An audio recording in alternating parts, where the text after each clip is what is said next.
This is one where we just get to laugh at a bunch of rich people for being sad.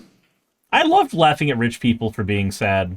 I love it when rich people are sad. New York's rich lash out at shameful Mamdani plan to tax second homes. Okay. Sidebar, why do you need second house? Surely first house was good enough. Well, no, but you need a second. So, reading this article, I was introduced to a term that, like, I know enough French that I was able to translate the meaning into English, but I've never heard that as a term for a second home before. It's pied-a-terre, which I guess is a fancy... That sounds like the kind of word that would make me buy a guillotine. I mean, guillotine's a French word, too. You're right. Okay. I need to be a proper American. Guillotine. There you go. So a time-honored New York ritual is playing out again as millionaires and billionaires threaten to flee the global financial capital where they own luxurious second homes. Because, you know, this happens anytime any sort of tax on any wealthy people is ever proposed in New York. There are always a bunch of op-eds and opinion pieces, and, well, that's what an op-ed is, but you know what I mean. There's a bunch of news stories that come out suddenly that are like, oh, everybody, like, all the wealthy people are going to flee New York. Capital flight's going to happen. There's going to be no one to create jobs if all the rich people leave. And then it's never actually happened. Yeah, the reason that they're not going to leave New York is the bastion of commerce in the United States. Mm-hmm. They don't have a reason to leave the bastion of commerce in the United States. Yeah, so the latest breaking point for the penthouse set, Mayor Zoran Mamdani's plan to tax their pied-a-terre worth more than $5 million. So a pied-a-terre is apparently a word specifically for a second home that is not a vacation home. A second home that's not a vacation? Why do you need a second? It translates to feet on the ground. So basically I'm a businessman, I have a home in New York so that when I need to go to New York for business, I don't have to get a hotel room like a filthy commoner. I can stay in my hundreds of millions of dollars penthouse instead of spending a few $1,000s on a hotel room. But it's just to get the hotel room then. Like, that's... You have the money for it, like, quite literally. I know. But no, they have to own the home. They have to own the libs. But yeah, so it's a tiny tax that, according to Kathy Hochul, the tax will affect 13,000 properties, which is 0.4% of the city's more than 3.7 million housing units. And in that 0.4%, it's going to raise $500 million annually. So, like, that sounds like a good deal. Yeah, I actually covered this one on stream yesterday, the $500 million that's being raised by this. Yeah, barely anybody is being affected. The people that are being affected can afford it. Oh, sorry, that's a different... Sorry, you had a different opinion. We are going to get to that one, sirs. You had a different opinion than I did. So we have here... So this person, this is... Oh, they don't name him. But he's a Miami-based businessman with a second home in New York's West Village. He said, "Can I afford the tax? Yes. Is it going to deter me? No." Okay, all the questions that we need answered. Yeah, right we there. don't like. Why would we care about the follow-ups? You can afford it, and you're going to continue doing business in New York. There you go. End of story. But he keeps going. He says, "But I think it's shameful. I provide a lot of money to people who are blue-collar workers who work for me, servers in restaurants. If we're not there, there are going to be less people being paid." You don't provide money to servers in restaurants. Shut the fuck up. You probably lobby for the fucking tipped wage. No. Yeah. You can't convince me that you provide money to servers. But also, he literally just finished saying that it's not going to deter him, which means he is going to continue providing those jobs. Yeah, it's just shameful. There's not less people being paid. It's just you being a whiny little bitch. It's just so shameful. Okay, but why do I... Like, for practical reasons, why do I care? So, like, Mamdani announced this in front of Citadel founders Keith Griffin's pied-a-terre. Such a obnoxious term. It's a word again. The word makes me want to go get a guillotine. Yeah, but it apparently his is worth $238 million. That sounds like $238 million he doesn't need. You have a property worth $250 million, and you're complaining about a little bit more tax. fuck you. Yeah, no, so another fun thing is usually I see this stuff framed in the, socialists just want to take other people's money, hurdy. I'm sorry, but can we have the conversation that profit is by definition somebody else's money? They have a second house that they almost never live in that is worth more money than I will ever see in my entire life combined. And they are pissing and moaning. Yes. Treat these people like the children they are. They don't fucking need it. And this kind of floored me. Michael Dell, guy from Dell Computers, he has a penthouse which is 10,923 square feet. That's like 10 times the size of my actual house. And this is his, I don't want to bother getting a hotel room house. But don't worry, we're supposed to, what was the word? Care? Yeah. We're supposed to care. And then apparently, so there's a whole neighborhood in New York, in Manhattan, called Billionaires Row. And apparently, if you look at the skyscrapers that occupy Billionaires Row at night, the lights are just off all the time because nobody's ever there. That's so like not they're surprising. paying for prime real estate that they don't even use. They just want to have it for the sake of having it because billionaires are a bunch of like fucking dragons hoarding their wealth. Dragging us all things down for the sake of having things. So Patrick Dwyer, a wealth advisor, says the progressive movement is the most dangerous thing for the upper middle class professional that's ever happened in these big cities. Well, congratulations. There's only like fucking 12 of you, so why would I care? Well, that's the thing though. Like, upper middle class is not hundreds of millions of dollars for a penthouse second home. Upper middle class is like 150,000 a year. But we are supposed to care. Like I think upper middle class, like I think that is fairly wealthy, but it's a reasonable amount of wealth.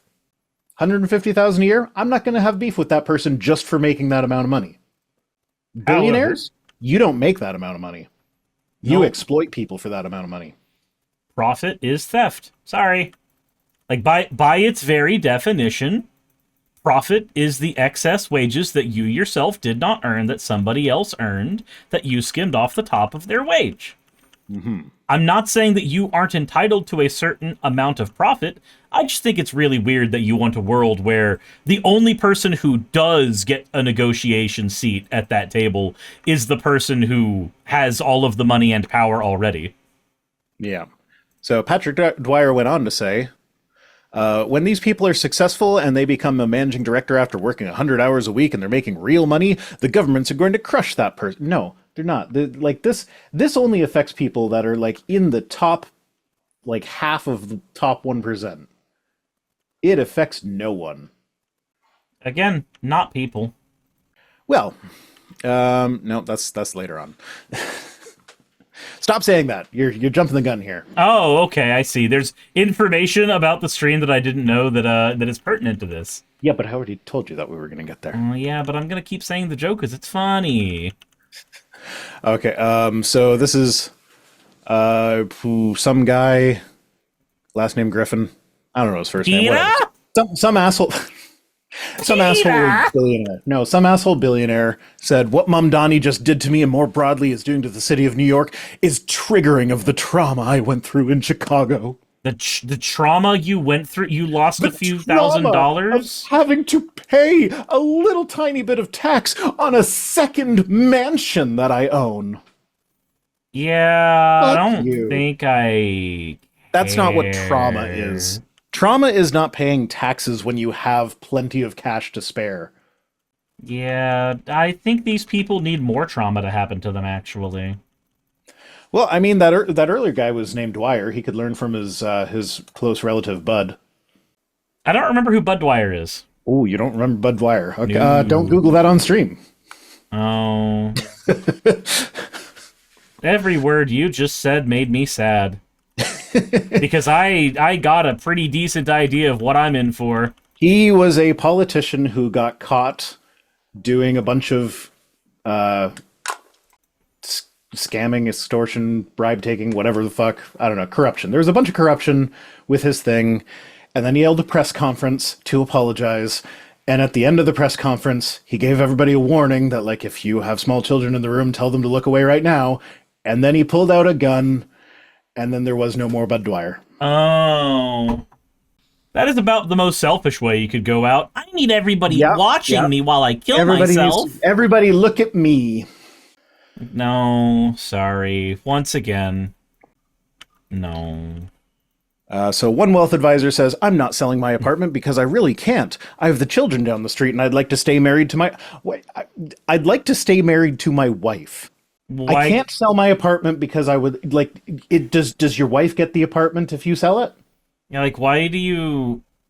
The only way I could possibly sell my apartment is by divorcing my wife. I don't know how that factors into it. I think it would be very funny if you were forced to divorce your wife, actually. That would be pretty funny. But then he says there's literally no dollar amount I wouldn't pay to be near my grandchildren. Okay, then just shut the fuck up and pay the tax. Like, that's it. There's a dollar amount right there. There you go. So Scott Bach said he's a former chief executive of the investment bank Greenhill and Company. He says people are just on a hair trigger alert for anything Mamdani does. Accurate. But to me, this is not going to be the thing that drives people out of the city, because they freak out anytime a new tax is discussed, and they never leave. And the tax that's being discussed affects only them. Like, the argument that I saw, and I've seen a billion times where this is concerned, it's like, oh, Mamdani is going to tax all the New Yorkers, and he's gonna pay for all of these things with your money. And it's like, no, the majority of New Yorkers complain that they can't, live in New York City very well, and that they have to go into areas that are underserved in order to be able to afford rent. I think that they probably need the hand up more than the billionaires do that don't fucking live there. Mm-hmm. Another wealth advisor, some guy named Klein, says his clients are very angry, but conceded that the new tax was expected to be relatively minor compared to their overall net worth. Then why do you fucking pay it? Care? So there's actually it's kind of a meme among the finance people and real estate people or whatever, that tax is such a bad, like, just cognitively, there's something about the word tax that a lot of people get immediately on their guard. Like, people will pay more in fees and interest in order to pay less in tax. By great example of this, health insurance. Yeah. People are willing to ruin themselves financially. I've said this before. I pay on average about $700 for the year for my healthcare coverage. Now, to be fair, I have to pay for my own prescriptions. That only covers doctor visits, hospital visits, stuff like that. It doesn't cover dental or eye care for some reason. And we've constantly got Doug Ford trying to make it more like the American system for some goddamn reason. But as it stands, most of my medical stuff completely free. I pay $700 a year. And then what I pay out of pocket for my prescriptions don't even come close to what you guys pay just as your premiums. So, yeah, I do pay more in taxes than you guys, but I get shit for it. Yeah, taxes are just an upfront cost for a service you will need. Mm-hmm. Everybody's going to need a doctor at some point in their life. So how does dental and vision care work? I go in, they say, do you have insurance with your employer? And I say, I am self-employed, so no. And then they say, that'll be $300, please. I mean, $300 is usually what it costs for all three of the kids to go. That's cheap compared to here. Yeah, that's just for the normal checkup and cleaning. There's if there's a cavity, it costs more, and X-rays are $50 an X-ray or something. But yeah, I pay out of pocket for that. But most people in Canada have health insurance through their employer, and fairly standard. We don't pay premiums like you guys do. There is a little taken off for health insurance, but it's $5 a paycheck or something. It's tiny. And that will cover 80% of your prescription costs, your dental care, your eye care. Usually there's therapy is included in there, because therapy is not covered by the government stuff either. So, the American government should have to pay for therapy for all the trauma they put everybody through by just existing the way they do right now. Yeah. Anyway, now we finally get to the last sentence of the article. It says, this was the Miami-based guy who has a condo in the West Village. He says, I know what it is to not have money. I'm also a regular person who has had to work his way up. A lot of these people who have pied-a-terre are real people. No, they're not. I would be willing to bet that his idea of not having money and having to work his way up is that my dad only lent me $1 million to start my business. Yeah, it's going to be something along those lines. That is usually what it means. Like Elon Musk will tell you he started from nothing. No, he started from an emerald mine and a loan of several $100,000. That's not nothing. Most people who have a few connections and are at least somewhat financially savvy can take a loan of $1 million and turn it into something. You know what? You brought up another point. There's connections. Even if your dad didn't give you the loan of $1 million or whatever, your dad knows your dad knows people. You can utilize your dad's knowledge as who to go talk to, and then they'll do favors for you because you're this person's kid. So even if you're born into wealth and they don't give you a penny, just being born into it immediately gives you a step up in life. There's a gigantic advantage that is bequeathed upon you that way. And to ignore that is to ignore baser aspects of reality. Die Hard Anime Otaku says, ask them, without Googling, how much are bananas per pound? Ooh. I don't actually know that number off the top of my head, but it's less than $1. I think here I know that because we get bananas all the time because they're the cheap one. It's like $1 per pound here, unless you're getting organic where it's $1.30. Yeah, the organic, fuck organic. You don't need to buy organic. It's not better for you. It's actually worse for the environment. It's a scam. Yeah. It's just a scam. I do like the some of the grocery stores near me, the store brand things, and it wouldn't surprise me if this was just a marketing gimmick and they don't actually do it properly. But if you go to the frozen fruit section, they'll have a bag of these were the ugly ones that we can't sell as normal fruits. Yeah. So there's actually a service here in the States that handles that specifically. It's called Misfit Market, where any of that stuff that couldn't make its way to the sales floor because it didn't look good enough, they'll just ship it to your house. Yeah, I like stuff like that because I do prefer the apples that look nice, but I will eat the apples that don't look nice but taste just as good. Yeah.